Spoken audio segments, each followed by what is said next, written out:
You won't believe what this millionaire did. He locked a woman in a tower just because she communicated in sign language. He thought that since she didn't speak, no one would hear her silent screams. But what happened next turned into a scandal. This story is about abuse, silence, and a truth that can no longer be hidden. Subscribe to the channel and discover how this arrest ended up becoming the beginning of something completely unexpected. The snow-capped peaks of the Sierra Nevada. Mountains shimmered in the distance as Ethan Morgan descended from his private helicopter. At 45, he was one of the most powerful businessmen in America, owner of Morgan International, an empire that stretched from luxury hotels in the Florida Keys to cutting-edge technology in New York City. The mountain wind tousled his perfectly trimmed salt and pepper hair as he adjusted his custom-made suit that cost more than the annual salary of any of his employees. "Mr. Morgan, welcome to Denver. Everything is ready for tonight's event," said Ryan, his personal assistant, who was waiting for him next to an armored SUV. Ethan barely nodded. He didn't need words to demonstrate his authority. From a young age, he had learned that power isn't proclaimed, it's exercised. And he exercised it with surgical precision over every aspect of his life and his businesses. That night's event was a charity gala for the Morgan Foundation for Inclusion, a project that his public relations department had meticulously designed to clean up his image after several labor scandals that had splashed his companies. He didn't really care about inclusion or accessibility, but he understood the value of appearing benevolent in front of the cameras. The Canton Mansion, a restored colonial estate in the exclusive Cherry Creek neighborhood, gleamed with lights and flowers for the occasion. Ethan surveyed the main hall with the critical eye of someone accustomed to evaluating what he can possess. He mechanically greeted politicians, celebrities, and other businessmen, while his mind calculated the potential benefit of each interaction. That's when he saw her. In a corner of the room, away from the main bustle, a young woman of about 28 was animatedly conversing with her hands. Her fingers danced in the air with a natural elegance that immediately caught Ethan's attention. She wore a simple blue dress that contrasted with the ostentation of the other guests. "Who is she?" he asked Ryan, without taking his eyes off her. "Zoe Vance, sir. She's a specialist in accessibility programs for deaf people. She works at the National Institute for Inclusion. She was invited as a consultant for our new project." Ethan observed how Zoe communicated with a young interpreter who translated her signs for other guests. There was something in her expression, a mixture of dignity and serenity, that disconcerted him. It wasn't the typical look of admiration or fear that he usually provoked in others. He approached the group and with a gesture made everyone fall silent. "Miss Vance, it's a pleasure to have you here tonight," he said with a practiced smile, extending his hand. The interpreter translated his words into sign language. Zoe looked him directly in the eyes as she responded with her hands. In her gaze there was no intimidation, only a serene assessment that deeply unsettled him. "She says the pleasure is hers, Mr. Morgan, and that she hopes your commitment to accessibility is genuine and not just an image strategy," translated the interpreter, visibly uncomfortable. Ethan felt heat rising up his neck. No one, absolutely no one, dared to question him so directly, especially not in public, but instead of showing his irritation, he smiled more broadly. "Of course it's genuine, Miss Vance. So much so that I'd like to offer you to personally direct our new accessibility department with complete autonomy and all the resources you need."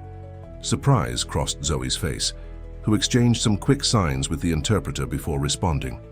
"She appreciates your offer, but says she would need to know more details before considering leaving the institute," translated the interpreter.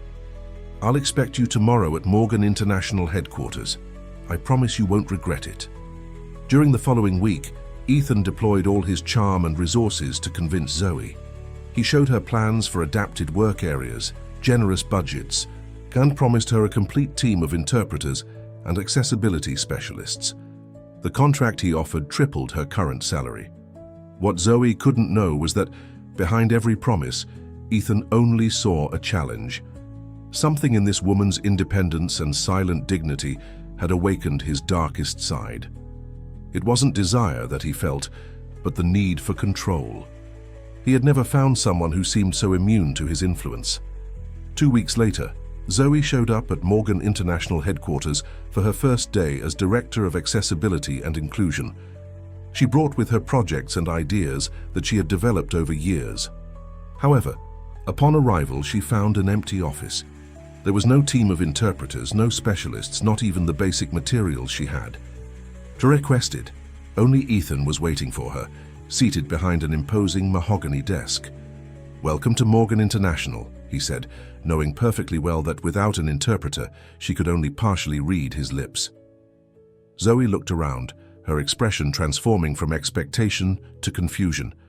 She quickly took out her tablet and wrote, "Where is the team you promised me, and the interpreters?" "Oh, there will be a small delay with the hirings. In the meantime, you'll work directly with me," Ethan replied, with a smile that didn't reach his eyes. During the following days, Zoe found herself increasingly isolated. Her emails to human resources went unanswered. Her requests for materials were ignored.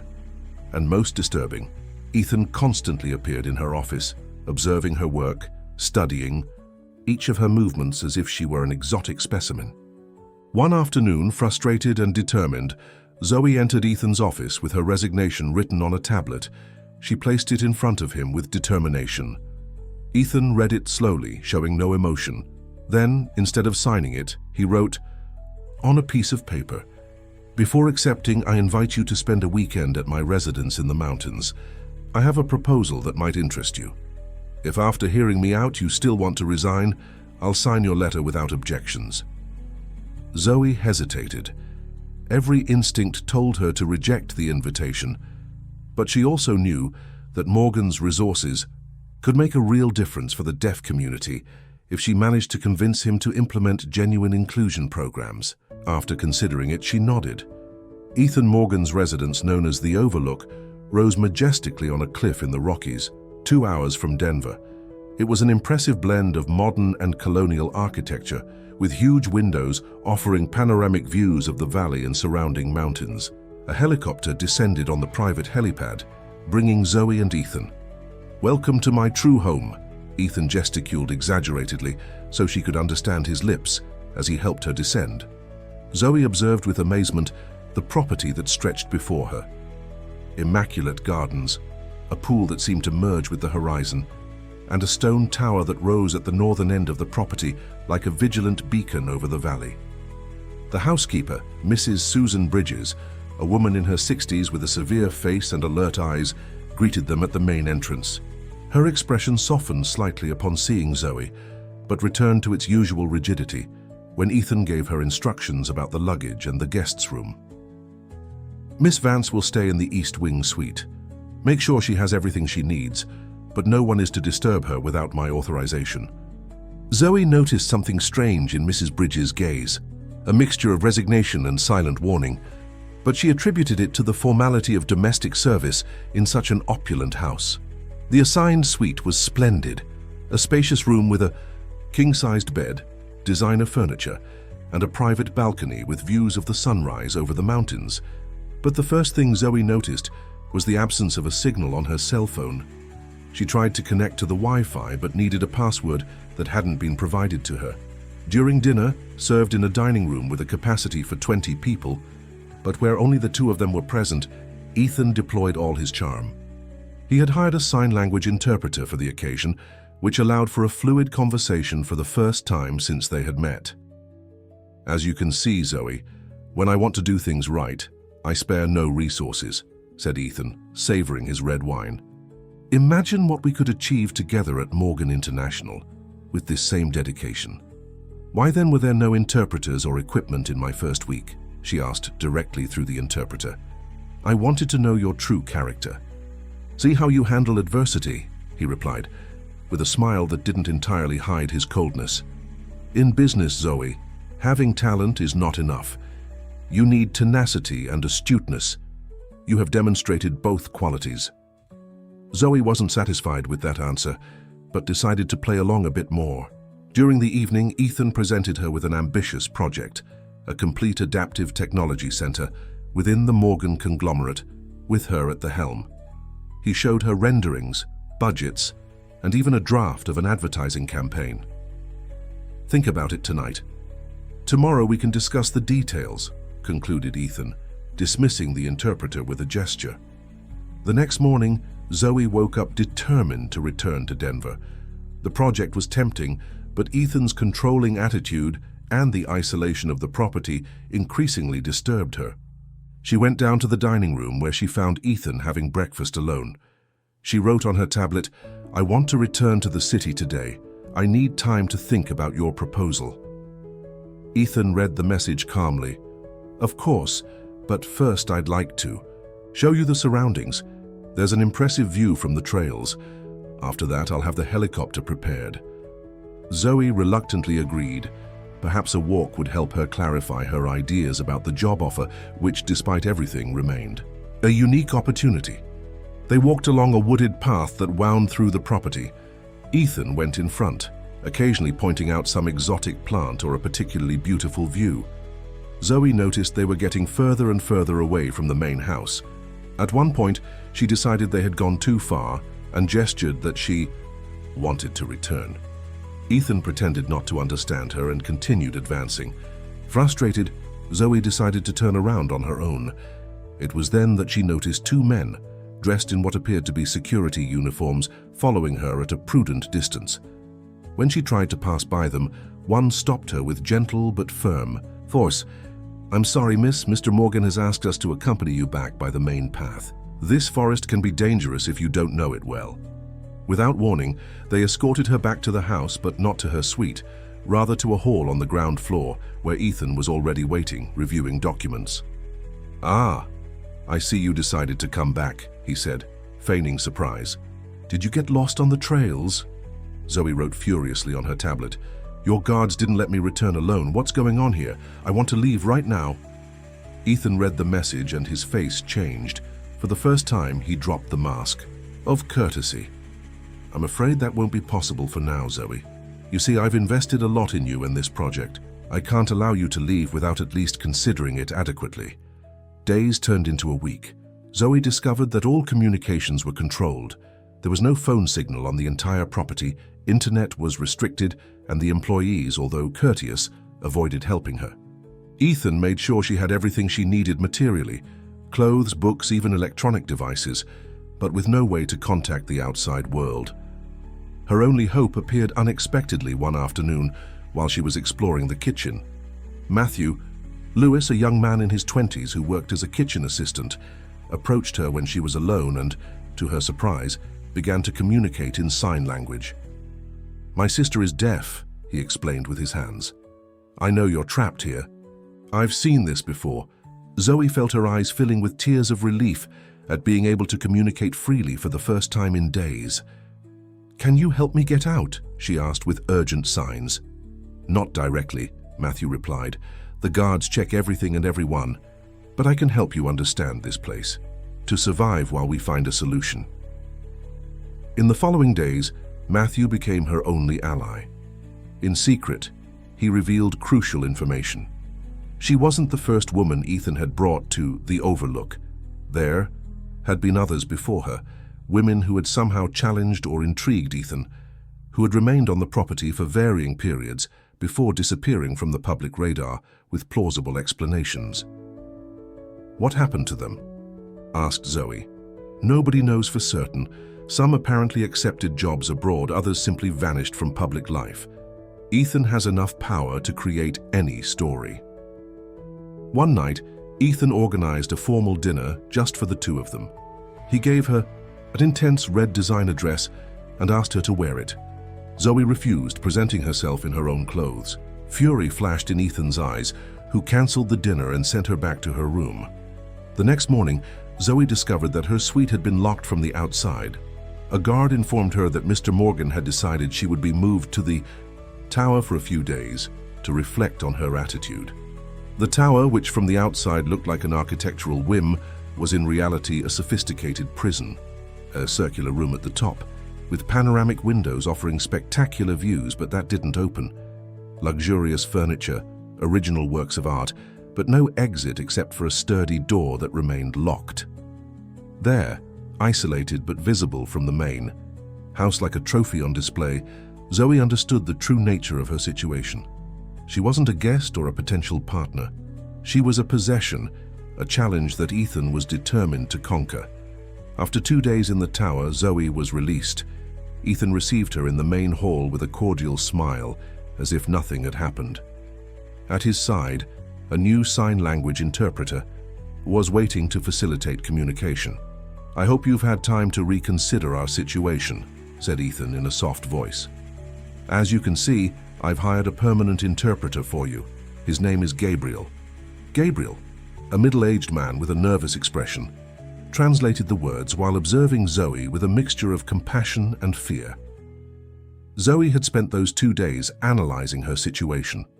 She had understood that directly confronting Ethan would only make things worse. She needed time and a strategy.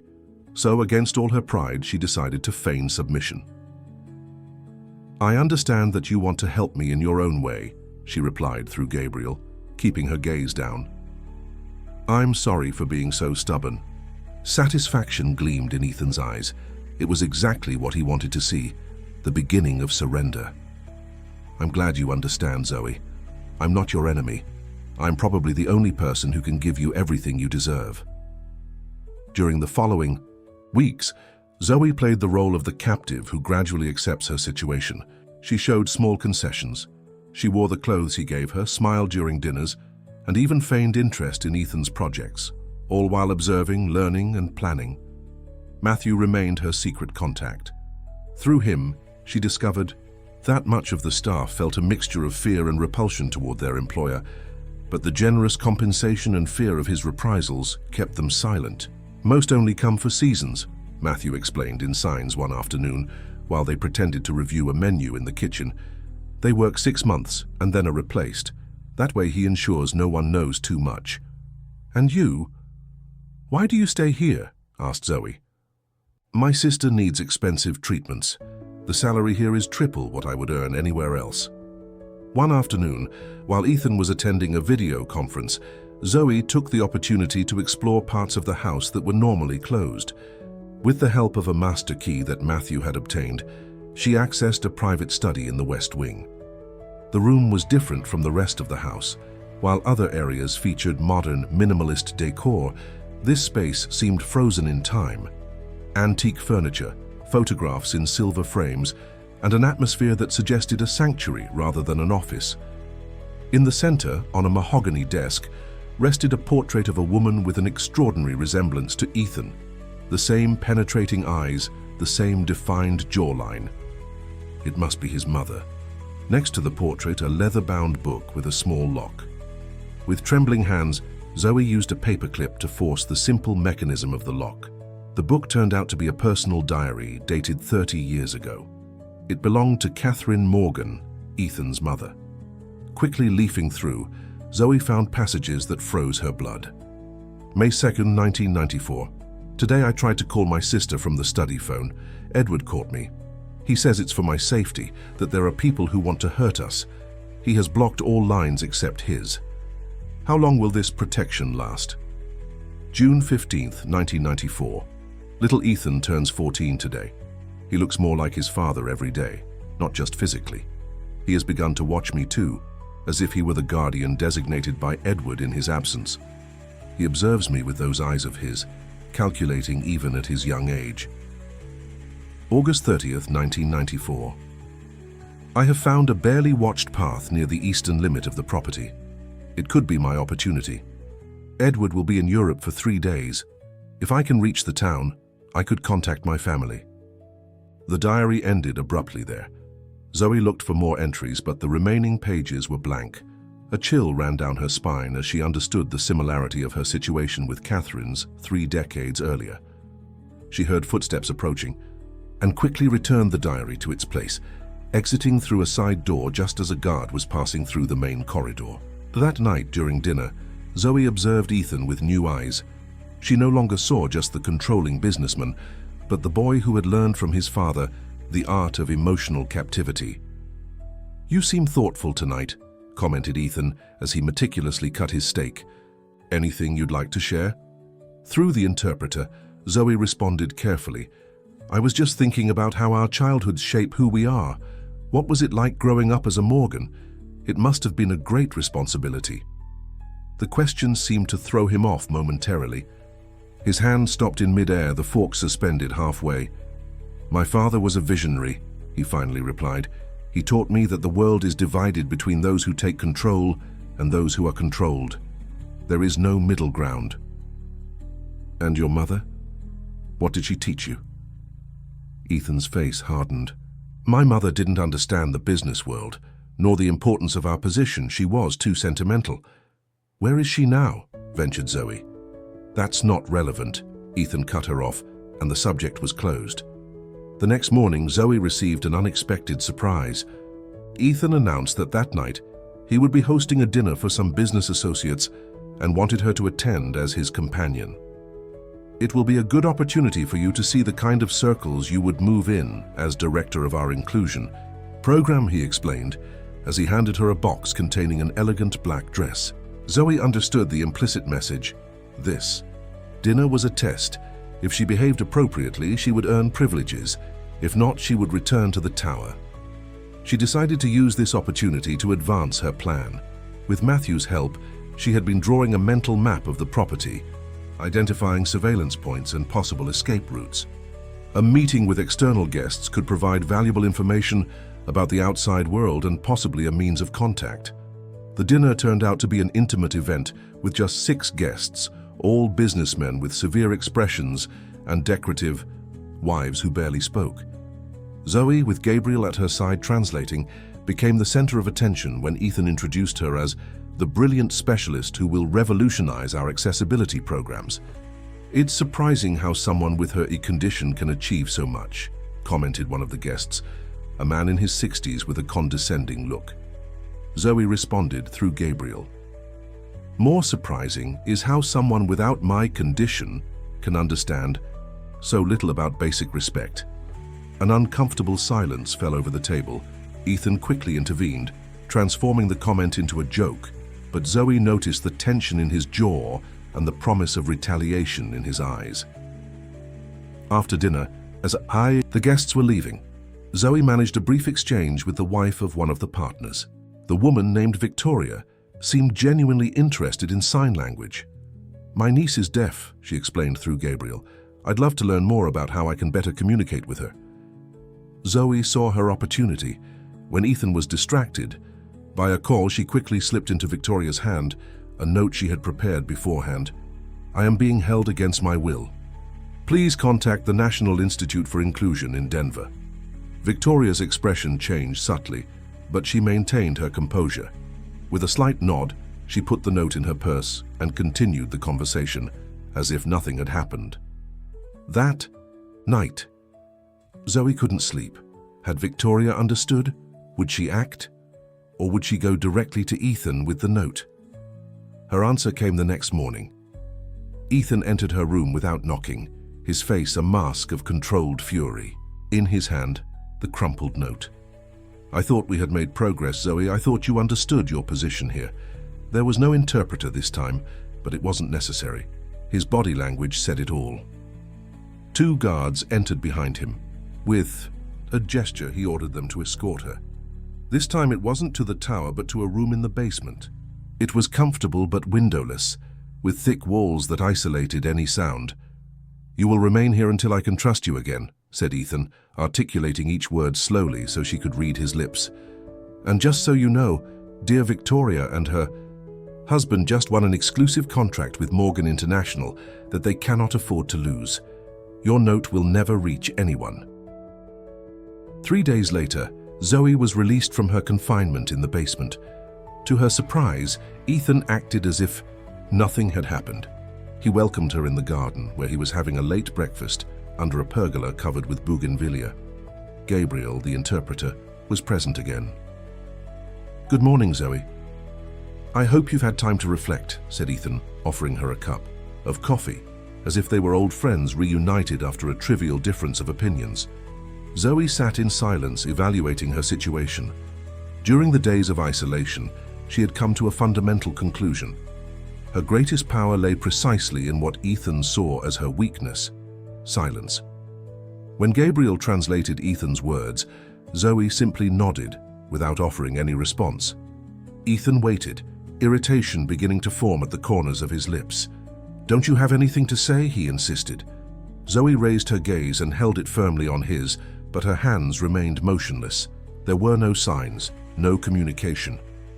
"I understand that you're upset, but this childish behavior won't get you anywhere," continued Ethan, his voice losing warmth. The interpreter translated, visibly uncomfortable. Zoe continued looking at Ethan, imperturbable without moving a finger. In the following days, Zoe maintained this strategy. She moved about the property like a silent shadow, participated in meals, accepted the books and gifts that Ethan offered, but did not respond to any attempt at communication. Not with Ethan, not with Gabriel, not even with the guards. For a man accustomed to absolute control, this deliberate silence was more destabilizing than any form of open rebellion. Ethan oscillated between contained fury and desperate attempts to make her react. Increasingly extravagant gifts, veiled threats, even a surprise visit from an old colleague from the Institute who, clearly intimidated, assured her that everything was fine and that her collaboration with Morgan International was viewed favorably. The only one with whom Zoe continued to communicate in absolute secrecy was Matthew. Their exchanges were brief and calculated, always in dead zones for the security cameras that Matthew had identified. "The boss is losing control," Matthew informed her one afternoon while pretending to clean a shelf in the library where Zoe was reading. "Last night he broke a collection of crystal after you ignored his proposal for the new center. I need access to the security system," Zoe signed discreetly, "especially to the video files." Matthew seemed to hesitate. "It's very risky. The head of security, Ortega, is completely loyal to Morgan." "Find a way," she insisted. "It's crucial." 2 nights later, Matthew delivered. Through an elaborate distraction that involved a false fire alarm in another area of the property, he secured 15 minutes of access to the security room for Zoe. It was all she needed. With nimble fingers and adrenaline accelerating her pulse, Zoe navigated the system, looking not only at current recordings, but old files. What she found confirmed her suspicions. There were meticulously organized records of other women who had passed through the Overlook. 5 in total during the last 10 years. All of them had similar stories. Independent women who had challenged Ethan in some way, who had resisted his control, and who eventually had accepted lucrative positions abroad or had decided to retire from public life. But the most disturbing thing was finding a file simply labeled CM 1994. It contained digitized scans of old VHS recordings. In them, a woman she recognized as Catherine Morgan, Ethan's mother, followed a disturbingly familiar pattern.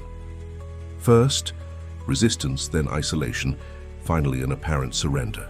The last images showed Catherine smiling mechanically next to Edward Morgan at some social event, her gaze empty, as if her spirit had been completely broken.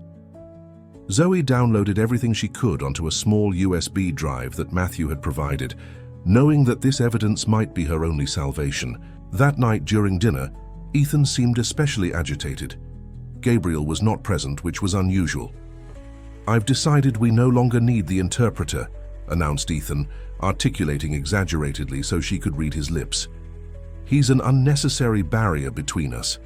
Zoe maintained her silence, her face a mask of indifference. "This situation has gone on for too long," he continued, lightly tapping the table with his fingers. "I have given you time, comforts, respect, and in return, I receive this emptiness." For the first time in days, Zoe took her tablet and wrote a response. "What happened to your mother, Ethan?" The effect was instantaneous. The color left Ethan's face, and his knuckles turned white around his glass. "That's none of your business," he replied tensely. Zoe wrote again. "I know what your father did to her, what he taught you to do to women he couldn't control. Is that your legacy? Becoming him?" Ethan stood up so abruptly that he knocked over his chair. "You have no idea what you're talking about. My mother was weak. She didn't understand the demands of our position." Zoe wrote, "Your mother was like me, and like the other 5 women you've kept here. We're not weak, Ethan. We're what you fear, people you can't break with words." Ethan's face transformed. The facade of the refined businessman dissolved completely, revealing something primal and dangerous. "Ortega," he called, and the head of security appeared immediately. "Miss Vance will return to the tower, indefinitely." That night, alone in the circular prison with views of the valley, Zoe didn't feel fear but a strange calm. She had touched a sensitive fiber, had found the crack in Ethan's armor. His obsession wasn't random, it was the echo of a family trauma, a pattern he compulsively repeated. The next morning, to her surprise, it wasn't Ortega who opened the door, but Mrs. Bridges, the housekeeper. "You have 1 hour," the woman whispered, handing her a key. "Matthew is waiting for you at the shed on the eastern boundary. There's a blind spot in the cameras there." "Why are you helping me?" Zoe asked with signs that she knew the woman wouldn't understand, but she also wrote the question on her tablet. "I was here when it happened with Mrs. Catherine," replied Susan, her dark eyes filled with an ancient sadness. "I swore I would never remain silent again." Zoe moved carefully through the property, avoiding the main windows of the house where Ethan might be. When she reached the shed, Matthew was waiting nervously, constantly looking toward the house. "We don't have much time," he signed quickly. "Ethan went to the city for an urgent meeting. He'll be back in 3 hours." "What prompted this meeting?" asked Zoe. "Someone from the National Institute for Inclusion has been asking questions. Apparently your message to Victoria wasn't completely ignored." A spark of hope lit up in Zoe's chest. "I need you to lend me your phone," she signed. "I need to make a call." Matthew shook his head. "Impossible. All employees must leave their phones in consignment during the workday." "Then I need to get out of here now." "Also impossible. The guards have orders not to let you approach the property limits." Zoe thought quickly, evaluating her options. Then an idea began to form in her mind. "If I can't get out," she signed with determination, "then I need Ethan to voluntarily let me out, and for that, I need to break him." "How do you plan to do that?" asked Matthew, clearly skeptical. "Using the only thing he can't resist, challenge," replied Zoe, with a new resolution shining in her eyes. When Ethan returned that afternoon, visibly tense from his meeting in the city, he found Zoe waiting for him in the main hall. Not as the prisoner he expected to see begging for forgiveness, but comfortably seated in his own favorite armchair, wearing one of his own sweaters, a clear violation of the barriers he considered sacred. Fury reflected on his face, but before he could call security, he noticed something else. Zoe was smiling. It wasn't a smile of fear or submission, but something almost compassionate. Ethan remained motionless at the entrance to the hall, thrown off by the image of Zoe in his armchair, with his sweater and that disconcerting smile. "What do you think you're doing?" he finally asked, his voice as tense as a rope about to break. Zoe didn't respond. Instead, she pointed toward the central table where she had left her tablet. Ethan took it, wary. On the screen was a message. "I propose a deal. A final game. I'm not in the mood for games, Zoe," he replied, throwing the tablet onto the sofa. "Your little act of rebellion has caused enough problems. The Institute is asking uncomfortable questions." Zoe took the tablet again and wrote, "Exactly. And they will continue asking them unless I personally tell them I'm fine. I propose a solution that benefits us both." Despite his anger, Ethan's curiosity got the better of him. "I'm listening. Let me go to the city alone, one day, without supervision. If I voluntarily return by nightfall, I'll stay of my own free will and resolve the situation with the Institute." Ethan let out a dry laugh. "And why would you do that? Why would you come back?" "Because I want to prove to you that you don't need to lock people up to keep them close. Because I want to see if you're capable of trusting, as your father never could." The mention of his father made Ethan's jaw tense. He approached Zoe threateningly. "Don't manipulate me with cheap psychology." "It's not manipulation," she wrote. "It's a challenge. Prove that you're better than him, that you can let go of control and still maintain power." The proposal touched precisely the points that Zoe knew would resonate with him. His desire to prove his superiority over his father, his need to win any challenge, and his conviction in his own power of persuasion. He was so sure that he had broken Zoe's spirit that the idea that she would choose to return voluntarily fed his ego irresistibly. After a long silence, Ethan responded, "Tomorrow. I'll take you to the city myself and pick you up at nightfall at the same place. If you're not there, there will be consequences that you can't even imagine." Zoe nodded, carefully maintaining a neutral expression that hid the whirlwind of emotions inside her. The game had begun. The next morning, Ethan personally drove an armored SUV to Denver. The 2-hour journey passed in tense silence. When they reached the city center, he stopped in front of a busy shopping plaza. "I'll be here at 7 o'clock sharp," he said, staring at her intently. "Don't do anything you might regret, Zoe. Remember that I know everything about you, your family, your friends, every aspect of your life." It was a barely veiled threat, but Zoe simply nodded and got out of the vehicle. She waited until the SUV was lost in traffic before putting her plan into motion. Her first destination wasn't the police or the institute, as Ethan probably feared. Instead, she headed directly to the offices of an old friend, Laura Curtis, a renowned human rights lawyer who was also fluent in sign language. The reunion was emotional but brief. Zoe had no time to waste. She quickly explained the situation and handed over the USB drive with the evidence she had collected. "This is monstrous," Laura signed after briefly reviewing the files. "We need to go to the authorities immediately." Zoe vehemently shook her head. "It's not that simple," she explained with precise signs. "Ethan has connections everywhere. Besides, I must return tonight." "Return? Are you crazy?" Laura's disbelief was evident. "It's the only way to protect those who helped me and to ensure this ends definitively, not just for me." During the following hours, Zoe and Laura developed a meticulous plan. They weren't looking for a spectacular arrest or sensationalist headlines.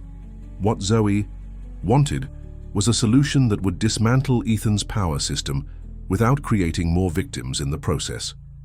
They met with the director of the National Institute for Inclusion, a trusted judge, and a discreet representative of a major international human rights foundation. The evidence was overwhelming, not only Zoe's captivity, but the pattern of behavior established with other women and, most disturbing, the indications of what had happened to Catherine Morgan decades earlier. At 6:45 in the evening, Zoe was waiting at the agreed-upon spot. Part of her feared that Ethan wouldn't show up, that he had discovered her plan. But at 7:00 sharp, the black SUV stopped in front of her. Ethan's expression upon seeing her waiting was a mixture of relief and triumph. "I knew you'd come back," he said, when she got into the vehicle. "No one can resist what I offer for long." Zoe simply nodded, her face carefully neutral as they headed back to the overlook. For days, Zoe maintained the facade. She gradually appeared more receptive, more adapted to her situation. Ethan, emboldened by what he perceived as his final victory, began to lower his guard. He reduced security, dismissed Gabriel as now unnecessary, and even allowed Zoe greater freedom to move around the property. A week after her trip to Denver, Ethan received an unexpected call. His legal assistant required his immediate presence at headquarters for a delicate but urgent matter related to the acquisition of a new subsidiary. "I'll return tomorrow," he informed Zoe before departing. "Perhaps we can finally discuss the details of your official incorporation into Morgan International." Zoe smiled and nodded, knowing that conversation would never take place. What Ethan found in Denver was not a business meeting, but Laura Curtis, accompanied by a legal team and the entire board of directors of Morgan International. They presented him not with an arrest warrant, but an offer he couldn't refuse: his immediate resignation from the operational management of the companies in exchange for avoiding a scandal that would destroy not only his reputation, but the value of the conglomerate's shares. "This is absurd. You can't force me to resign from my own company," he protested, but his usual confidence was faltering. "This isn't a suggestion, Ethan," calmly replied a senior board member. "It's the only option you have if you want to avoid catastrophic legal and financial consequences. The files we have are quite explicit." While Ethan faced the reality of his downfall, Zoe implemented the second phase of the plan at the Overlook. With Matthew and Mrs. Bridges' help, she contacted each of Ethan's previous captives, women who had been silenced with confidentiality agreements and veiled threats. A proposal also arrived at the mansion, but not addressed to Ethan but to the entire property.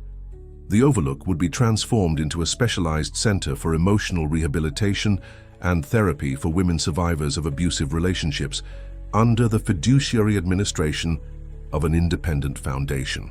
When Ethan returned that night, he found not the docile Zoe he expected, but a team of lawyers with documents that required his immediate signature. "What have you done?" he whispered, his voice barely audible. For the first time in weeks, Zoe responded directly, her hands forming signs that the new interpreter translated, "Not destroy you if that's what you fear. Just stop a cycle that began long before us." The terms were clear. Ethan would retain his shares and a generous pension, but would lose all operational control over the conglomerate. The Overlook would be donated for its new social function, and he would have to undergo exhaustive psychological therapy at a prestigious Swiss institution. "Why didn't you just report me to the police?" he asked, genuinely perplexed. "Because I don't seek revenge but justice, and because your father already caused enough damage to your family. You can choose another path." In the following weeks, the transformation of the Overlook began with surprising speed. The staff who had remained silent for years found new roles in the rehabilitation center. Matthew was named principal administrator, while Mrs. Bridges continued as property manager, this time with the dignity she deserved. Zoe rejected all offers to direct the new center. Instead, she returned to the National Institute for Inclusion, where she developed programs specifically designed for deaf women or those with communicative disabilities who had experienced abusive relationships. She never spoke publicly about her experience with Ethan Morgan. For the outside world, everything had been a business deal that didn't work out, followed by a standard corporate restructuring. The silence that was once her prison became her choice and her strength. 3 years later, during the inauguration of a new support center in New York City, Zoe unexpectedly found herself face-to-face with Ethan. He was almost unrecognizable, thinner, with completely gray hair, and without the intimidating aura of power that had always surrounded him. He tried to approach her, his eyes seeking some kind of redemption, or perhaps simply understanding. For a moment, Zoe felt the weight of everything that had occurred between them. The fear, the rage, the captivity, but also the strange connection of those who have contemplated each other's abysses. Ethan began to awkwardly form some basic signs he had learned during his therapy. "I'm sorry," he communicated with inexperienced fingers. Zoe nodded once, silently accepting the apology, but without offering the words of absolution he clearly yearned for. Then, with the same serenity that had always been her strength, she turned and walked away. In that instant, as she blended into the crowd, Zoe understood that her true victory hadn't been escaping from the mansion, or even transforming it into a place of healing. Her victory had been keeping her essence intact, despite everything she had faced. Her silence, which Ethan once saw as a weakness to conquer, had always been her greatest power. And as she walked toward her future, the words she never pronounced resonated louder than any sound. She hadn't won by shouting or confronting with violence. She had won with firmness, strategy, and above all, without ever losing her identity. Dear listeners, we hope that Zoe and Ethan's story has moved you and shown you the power of silence as a form of resistance. To continue this emotional journey, we've prepared a special playlist with equally captivating stories about women who found their inner strength in the most adverse circumstances. Find it here by clicking to your left. If you like this story, don't forget to subscribe to our channel and give the video a like. Every day we bring unique stories that explore the complexity of human relationships and the triumph of the spirit. Don't miss our upcoming content about extraordinary women who